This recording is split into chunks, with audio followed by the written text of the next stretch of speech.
Mais Nono aussi, on va parler des rumeurs à l'étranger. Parce qu'il y a beaucoup d'informations, on parle pas trop souvent de l'étranger. Et ça, ça nous l'est reproché. Donc on va parler du Real Madrid, Nono, qui est prêt à signer un chèque dingue pour Jude Bellingham du Borussia Dortmund, hein, pour continuer sa refonte du milieu de terrain. Le Real Madrid a ciblé l'international anglais du Borussia Dortmund. Alors Casemiro, Kroos, Modric, un trio qui a rapporté bien des titres et des soirées de gloire au Real Madrid ces dernières années. Mais forcément, les trois joueurs ne seront pas éternels, surtout l'Allemand et le Croate, hein, qui ont respectivement 32 et 36 ans. Mais pas de panique, la direction merengue a déjà commencé à préparer l'avenir depuis longtemps avec Fede Valverde, Aurélien Tchouaméni et Eduardo Camavinga attendent patiemment leur tour. Trois joueurs de talent pour envisager le milieu de terrain de la décennie à venir, hein, avec une sérénité totale, et un quatrième jeune joueur pourrait venir se mêler à eux très rapidement. Selon AS, le Real Madrid tentera bel et bien de recruter Jude Bellingham lors du mercato estival 2023. L'intérêt madrilène pour le joueur britannique n'est pas nouveau, mais cette fois le média n'a pas de doute et une offre sera faite, un nouveau transfert XXL, hein, du côté du Real Madrid. C'est lui qui est considéré comme la relève de Luka Modric, plus que les joueurs cités précédemment, hein, qui devraient a priori plus occuper les postes de Casemiro ou de Toni Kroos. Donc le Real Madrid pense déjà à faire une offre arrivant aux 90 millions d'euros pour le joueur du Borussia Dortmund, aussi convoité par de nombreux cadors anglais comme Liverpool et Chelsea. Et d'après le journal espagnol, l'opération pourrait même finalement dépasser les 100 millions d'euros, Nono. Le joueur est sous contrat jusqu'en 2025 en Allemagne, et l'intérêt des cadors anglais risque de faire monter les enchères à des niveaux conséquents. Le Real Madrid sait donc à quoi s'en tenir. Honnêtement, Nono, Jude Bellingham, moi au Paris Saint-Germain, j'aurais bien voulu, hein, avec l'Euro qu'il a fait et la saison qu'il a fait aussi au Borussia. Vraiment très très bon joueur. Alors il n'y a pas que le PSG qui dépense des centaines de millions d'euros, hein. Oui, mais le Real n'a pas recruté pendant 2 saisons. Oui, c'est vrai, c'est vrai. C'est vrai, c'est vrai. Donc ils ont les caisses pleines, ils peuvent se permettre de dépenser à tout va. Ils étaient à fond sur Mbappé, ça devait leur coûter une tonne. Mbappé, ça s'est pas fait. Donc ils recrutent intelligemment. On peut dire ce qu'on veut, on est adversaire du Real, mais c'est quand même un club qui est très très bien géré et qui recrute très très bien et qui vend très très bien. Alors surtout, il y a une information qui vient de tomber hier soir. Il paraît qu'ils ont touché 326 millions d'euros de la part d'un partenariat au mois de mai. Donc ça va leur faire du bien, hein. Ben oui, ça leur fait du bien. 326 millions d'un côté, ils ont gagné une tonne avec la Ligue des Champions, et ils ont gagné une tonne avec la Liga. Non, non, non, c'est un club qui est très Ouais, bien mais géré. il y a quelque chose que je comprends pas. Casemiro, Kroos, Modric sur la fin, entre guillemets. D'accord? Valverde, Aurélien Tchouaméni, Eduardo Camavinga pour les remplacer. Pourquoi rajouter un quatrième milieu de terrain et dépenser 100 millions d'euros alors que finalement ils devraient plus acheter un numéro 9 par exemple pour le futur, parce que Benzema ne sera pas éternel, ou aussi un ailier droit, ils cherchent de ce côté-là aussi. Pourquoi dépenser 100 millions sur un milieu de terrain supplémentaire alors qu'ils ont déjà 6 milieux de terrain? Eh ben là aussi, c'est assez incompréhensible. Chouanemi, Canavinga, là l'anglais les intéresse. Bon, ils veulent renforcer leur milieu parce que les trois, ils sont plus sur la fin qu'autre chose. Donc moi je dis c'est bien recruté, c'est bien, c'est bien, c'est bien. Ouais, mais moi franchement, si j'ai déjà 6 milieux de terrain, je vais acheter un attaquant, non? Eh ben t'inquiète pas, ils font encore avec Benzema cette année, ils ont Vinicius Junior, ils ont Rodrigo. Non, ils ont de quoi faire, ils ont de quoi faire. Ouais, Moi, mais je si trouve t'as qu'ils recrutent très intelligemment. si t'as un des trois joueurs qui se blesse, t'as personne après, hein. Bah, peut-être qu'ils vont recruter un attaquant pour la fin du mercato.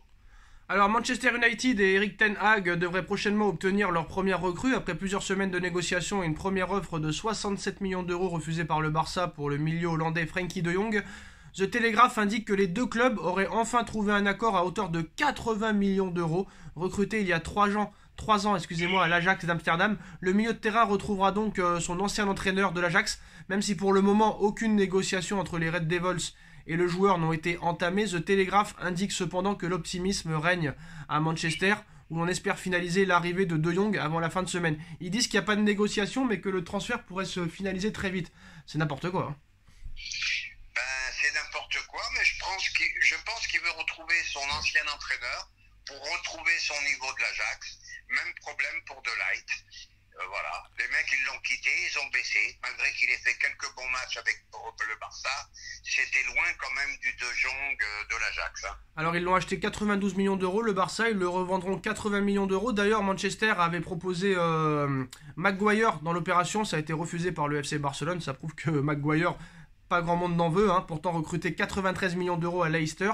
Bon, après 80 millions d'euros pour De Jong, moi ça me paraît très très cher. Et comment ça se fait que De Jong accepte d'aller à Manchester United alors qu'il n'y a pas de Ligue des Champions? Ça prouve que la Première Ligue, ça a le même niveau que la Ligue des Champions en vrai. C'est la vérité. Et en plus, il veut retrouver son ancien entraîneur, tout simplement. Tout simplement. Quant à Maguire, c'est le plus gros flop en défense centrale qu'il y a eu depuis très longtemps. Joueur très moyen, très lent. Bon, chacun pense ce qu'il veut de Maguire. En tout cas, ça va faire du bien au Barça, c'est 80 millions d'euros, même si ils vont perdre 12 millions d'euros dans l'affaire, mais bon, au point où ils en sont, c'est pas très grave. En tout cas, bah, Ousmane Dembélé, toujours pas de prolongation en vue, hein. Le Barça souhaite obtenir une réponse, positive ou négative, mais très vite du joueur avant la fin de son contrat dans quelques jours. Xavi pourrait aussi avoir un rôle majeur à jouer cette semaine. On est probablement assez proche de la vérité. Que va faire honnêtement Nono Ousmane Dembélé pour toi? Ousmane Dembélé, il me gave aussi. Ousmane Dembélé, il me gave aussi. Il sait pas où il veut aller. Un coup, il veut rester au Barça, un coup, il va au PSG, un coup, il va à Chelsea. Ça y est, ça commence à me gonfler, tout ça. Alors on a vu que le nouveau propriétaire de Chelsea avait de grosses ambitions, hein. Il aurait voulu recruter 3 stars devant. Mais honnêtement, si Dembélé aurait voulu prolonger, il aurait déjà prolongé, non? Ouais, tout à fait, tout à fait. Est-ce que tu penses que le PSG est encore intéressé? Je crois pas. Je crois pas. Alors maintenant, on veut l'avis de Nono. Où finira Ousmane Dembélé? Au Barça, à Chelsea, au PSG ou ailleurs? Eh ben, je vais peut-être te surprendre, je serais pas étonné qu'il prolonge au Barça. Qui prolonge au Barça, mais pourquoi il ne le prolonge pas alors? Parce que maintenant le Barça ne bougera plus son offre et que Laporta attend très clairement une réponse avant le 30 juin. Eh ben, il essaye de tirer le maximum un petit peu du Barça et il essaye de prolonger, tout simplement. Alors on a vu que le PSG était intéressé par Riyad Mahrez, mais finalement Riyad Mahrez pourrait prolonger à Manchester City. Est-ce que toi tu insisterais pour Riyad Mahrez qui serait disponible à 40 millions d'euros? Trop cher, ça dépasse les 30 ans, ça y est. Moi je suis pour l'avenir, pour les jeunes joueurs. D'accord, d'accord, bon bah voilà. En tout cas, Nono, bah il n'y a pas qu'au Paris Saint-Germain où il y aura des grosses recrues. Le retour de Lukaku, par exemple, à l'Inter de Milan, qu'est-ce que t'en penses après avoir été recruté 115 millions d'euros à Chelsea? Un an plus tard, il retourne à l'Inter de Milan. Putain, l'Inter, le Borussia, c'est vraiment des clubs qui savent bien vendre, hein. Eh ben, c'est incompréhensible, ça aussi. Vendu l'année dernière, ça revient dans sa maison. Incompréhensible. Alors, une info qui vient de sortir. Il faut bien choisir ses clubs. Alors, une info qui vient de sortir, le PSG serait à fond sur Anthony de l'Ajax d'Amsterdam. Est-ce qu'il faut y aller dessus? Ça, je sais pas. Là, honnêtement, moi, tant que la priorité milieu de terrain n'est pas fait, après, on s'occupera peut-être de devant. Ouais, toi, c'est le milieu de terrain, la principale. Moi, c'est le milieu de terrain. Moi, prioritaire. Et je leur dis encore, Sékou Fofana.